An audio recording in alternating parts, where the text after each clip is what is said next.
வர வர ஒரு விஷயம் நோயே இல்லாம நோய் ஆயிட்டு இருக்கு. என்னன்னு சொல்லுங்க? Over thinking. நெறைய பேர்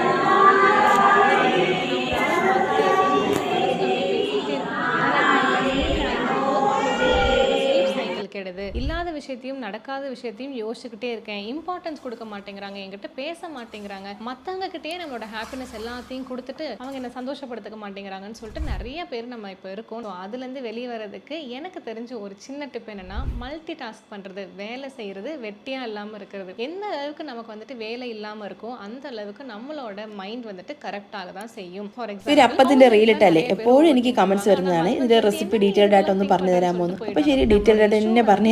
അപ്പോൾ നമ്മൾ എടുക്കുന്ന പച്ചരി നല്ല ஃபேஸ் பண்றதே நம்ம எவ்வளவு யூஸ்ஃபுல்லா ஃபேஸ் பண்றோங்கிறது தான். இந்த மாதிரி யோசிச்சுட்டு இருக்கவங்க ஒண்ணே யோசிச்சுக்கோங்க, நம்ம சும்மா இருக்கோமோ அப்படின்னு. சும்மா இருந்தீங்கன்னா டக்குன்னு ஒரு வேலைக்கு போங்க. அப்படி இல்லைன்னா மல்டி டாஸ்க் பண்ணுங்க. நிறைய விஷயங்கள் கத்துக்கோங்க, படிக்க ஆரம்பிங்க. ஆனா இந்த மாதிரி ஓவர் திங்க் பண்ணிட்டே உட்காந்துருக்க வேண்டாம்.